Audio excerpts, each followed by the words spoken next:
In a future when space travel is the norm, a spaceship is traveling through a new galaxy. The whole crew is asleep, thanks to suspended animation except for Riddick, who tries to guess things about the other passengers' lives through their smells. Suddenly, debris from a meteor storm hits the ship and pierces the hull. The computer immediately activates the alarm and wakes up the main crew. However, the debris goes through the captain's pod and kills him. Pilot Carolyn and navigator Greg stumble out of their pods and rush to the control panel, only to discover that the ship has been pushed into a planet's atmosphere and the gravity is making it descend at a very dangerous speed. Greg tries to call for help, but the communication antenna is damaged. Carolyn rushes to the pilot chair and releases various parts of the ship before putting it into a roll. The spaceship slows down a little bit, but it isn't enough, so she has no choice but to drop the passenger pods. When Greg realizes what she wants to do, he blocks the airlocks. Carolyn tries her best to stabilize the ship as it begins to come apart and a piece of metal breaks the front window. Eventually, the ship lands on the planet and slides on the ground for a few miles, which makes it lose even more parts. Police officer William leaves his pod during the process and has to hold on tight not to fall through the crumbling walls. When the ship finally stops, the crew leave their pods and discover there are only a few survivors. William notices he's lost his gun and goes back to his pod to find it, only to suddenly be attacked by Riddick. Without hesitation, William hits him with his baton until he brings Riddick down. Then he ties him to a metal beam. The rest of the crew opens the closed pods, finding a few more survivors but mostly bodies. Carolyn looks for Greg among the debris and discovers he's been impaled by a metal log. They don't have any medicine because that part of the cabin is gone, so Carolyn kicks everyone out of the room and keeps Greg company while he dies. Afterward, the crew checks out the planet, only to discover they're in a desert. There are mysterious spires in the distance, 3 suns, and the compass doesn't work. The crew thanks Carolyn for saving her and calls her captain, making her feel guilty for having wanted to get rid of him. Then Carolyn sees Riddick and William explains he's a dangerous criminal who escaped from a maximum prison, revealing he isn't truly human. Next, the group checks the cargo and finds some alcohol, but no water. While everyone is distracted, Riddick notices the metal beam is broken at the top and twists his shoulders until he's high enough to pass his handcuffed hands through the crack to free himself. When the crew discovers Riddick is gone, they grab a bunch of weapons and get ready to go looking for him in water. The group splits, leaving a few survivors back to protect the ship while the rest searches the area. They see a few trees, but when they get closer they're disappointed to discover they're actually huge bone structures. The team looks around, not noticing Riddick hiding among the bones. As she takes a rest, Carolyn admits to William that she almost got rid of all the passengers. While she's distracted, Riddick secretly cuts a strand of her hair with a knife. After Abu's 3 sons find a toy robot buried in the sand, the group reaches an abandoned human settlement full of pots and jugs, which means there used to be water here.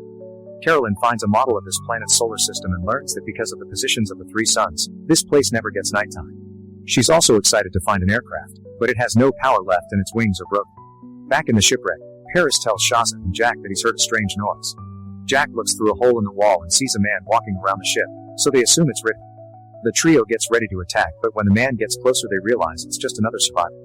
Suddenly the man is shot from behind by Shaza's boyfriend Zeke, who also thought this was Riddick. Meanwhile, the actual Riddick is chilling with a drink nearby. Afterward, Zeke finishes digging a grave and begins bringing all the crew bodies. He notices a hole in the wall of the grave and takes a closer look, only to be dragged inside and attacked by a mysterious force. Zeke tries shooting to defend himself and Shaza comes over when she hears the gunshots, but it's too late, only Zeke's blood is left. When Shaza looks up she sees Riddick and assumes he did it. Riddick immediately runs off, but William has also heard the gunshots and arrives to stop him.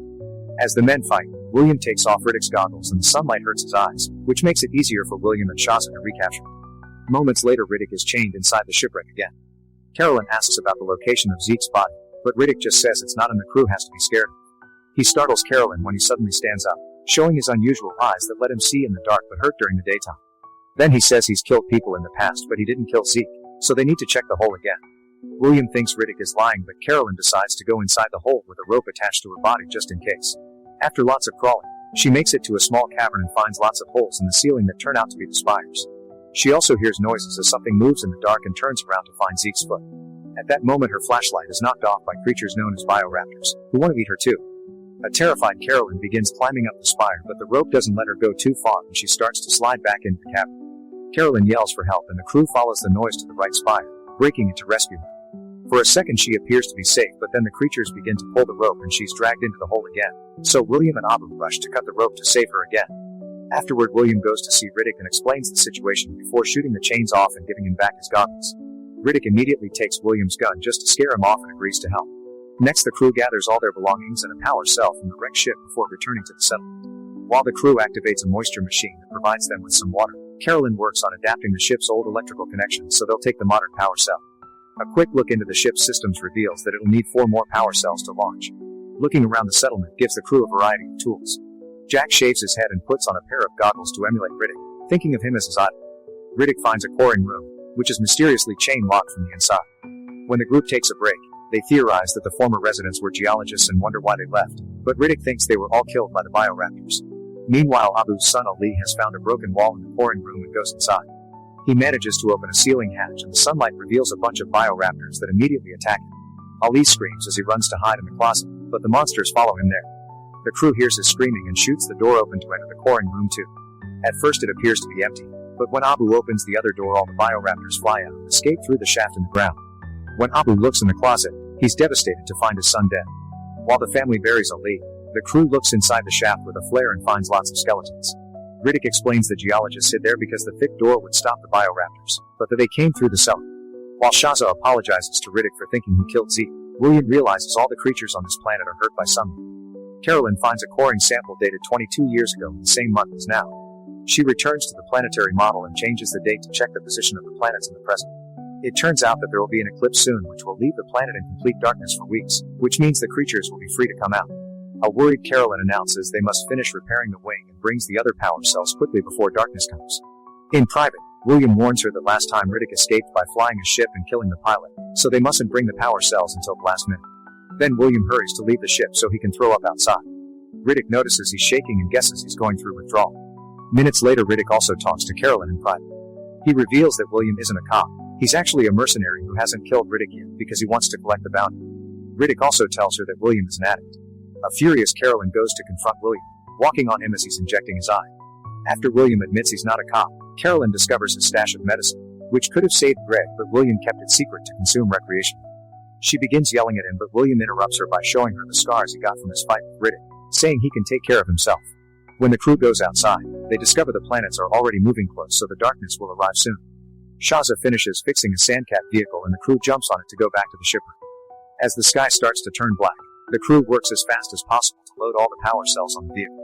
Unfortunately, they aren't quick enough, and when the darkness finally takes over, they can't leave because their car is solar powered. At that moment they hear screeching and see all the bioraptors flying out of the spires. Everyone runs to take shelter, but Shaza and Riddick fall behind and have to drop to the ground to avoid getting hit by the bioraptors when they fly down. Once they're gone, Shaza tries to join the crew, but the bioraptors immediately come back and surround her, tearing her body in two and flying off with the upper half. Riddick lays low and makes sure the creatures are actually gone before standing up. The spires then start breaking and Riddick takes off his goggles so his night vision can watch bigger bioraptors coming out. Afterward, the crew wanders around the wrecked ship while hearing the monsters continuously screeching. They theorize that bioraptors use sound to see in the dark, like bats. They can also hear something moving in the walls, and Paris wants to go out, so the others have to stop him. Abu manages to open a container and the crew hides inside before he locks it. Suddenly a bioraptor pierces a wall with its claw, but Abu moves away just in time. Then Riddick finds a blowtorch and burns a hole in the back wall so the group can get into the cargo hold. While the others move things to block the hole, Riddick looks around the room and sees a small bioraptor hiding in a corner. At that moment, Abu's second son Hassan also sees it, so Riddick tells him to stay still to avoid being detected. However, when the creature moves too close, Hassan panics and starts running away, only to be immediately killed by another bioraptor. More monsters come out, so Riddick runs to reunite with the crew, who have their flashlights out and accidentally blinded. The bioraptor chasing him is also blinded by the light and runs off when William opens fire. A gunshot still manages to kill it and the body falls in front of the group, who notices that light burns the bioraptor's skin. Afterward, the crew discusses what to do. Caroline wants to walk back to the settlement while carrying the cells and use their flashlights as protection. William thinks it's too dangerous and they should wait for the eclipse to be over, but Abu reminds him it could take forever, and Caroline points out hiding didn't work for the geologists. When the argument escalates and William tries to get violent, Riddick immediately stops him. After grabbing the blowtorch and all the flashlights they can find, the group comes out with Riddick at the front since he can guide them with his night vision. A bioraptor suddenly comes out of the ship, but thankfully it doesn't see them and flies off. Then the crew reaches the main cabin and puts together a sled with some pieces of metal to load it with the power cells and glow tubes. Riddick tells everyone to check their bodies for cuts because the bioraptors may smell the blood. Once everything is ready, the group finally takes off. They run in the darkness with Riddick at the front, finding the way while the others push the sled. The bioraptors are always around them but don't come too close because of the lights. When the blowtorch stops working, Paris tries grabbing a flashlight and accidentally drops it. Jack leaves the light circle to retrieve it and a monster tries to attack it, so Abu jumps on top of him to protect him with his lights. The bioraptor flies above them and William scares it with a few shots, but Paris still panics and crawls away, pulling at the tubes as he moves and breaking the battery that's keeping the lights on. Paris stops when he notices he's bleeding and takes a sip of his drink to spit it on a lighter, which creates a big flame that reveals the bioraptors surrounding him. When the fire goes off, the monsters feed on Paris, which Riddick can see in detail. After lighting some torches and flares, the team notices their own tracks on the ground and worries about possibly being lost. Riddick explains he took an extra round because he needed time to think since there's a canyon ahead. He also points out Jack is bleeding and calls him a girl. Jack admits she's actually a girl who dressed as a boy so the other crew members wouldn't mess with her. Since she's on her shark week, the bioraptors have been tracking her blood all along. Because of this, Carolyn thinks being out is a mistake and they should go back. William immediately gets angry and begins insulting her, so Abu comes to her defense. This makes William tell everyone that Carolyn almost threw them all off the ship and she attacks him to shut him up, but William easily knocks her down. Since William and Riddick keep moving forward, the others have no choice but to follow them. As they cross the boneyard, William says that Riddick should throw Jack and the creatures as bait. This enrages Riddick, who immediately starts fighting William to use him as bait instead. The gun is shot in the struggle and Carolyn tells the others to hide. William dislocates Riddick's arm, but he punches him off and just puts his arm back into place. The fight continues as both men take out their knives, attacking each other and falling to the ground. Riddick quickly recovers and slashes William's back at the same time his flare goes off. As Riddick disappears into the darkness, a bioraptor flies down to make William fall, then it stabs him with its claw and begins eating him. Afterward, Riddick reunites with the crew, who are running back to the wrecked ship. He makes them understand it's a bad idea, so they start making their way to the settlement again. As they cross the boneyard, Riddick checks a bioraptor skull and realizes it has a blind spot between its ears. Eventually, they make it to the canyon and the group begins running to cross it while Riddick carries the cells. Soon the bioraptors are flying above them, but they don't attack because of the torches. Instead, the beasts start fighting each other and their dead bodies fall on the ground, so the crew has to dodge all the limbs and blood. There's a big skeleton in the middle of the canyon and the team has to slow down to cross under it. Suddenly, one of the monster bodies wakes up and grabs the leg of Abu's last son Suleiman, causing him to drop his torch.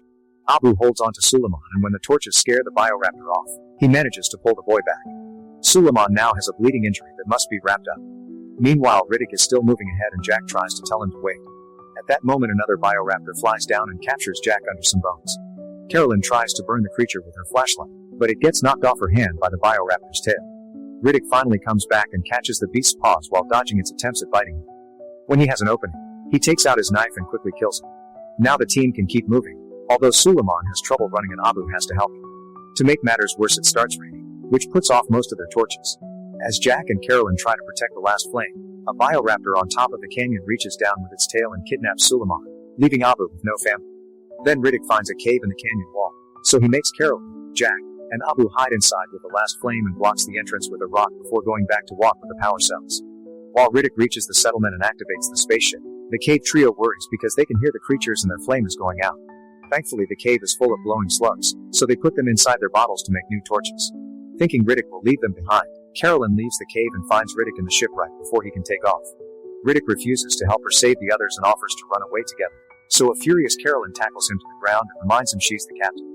It's easy for Riddick to overpower her and press a knife against her neck, demanding to know if she'd die for Jack and Abu. Carolyn says yes without hesitation. In the cave, Abu and Jack see the rock move and think it's over, but it's just Riddick and Carolyn saving them. Without the cells, the team can run faster through the canyon, but there still are a few bioraptors on the ground.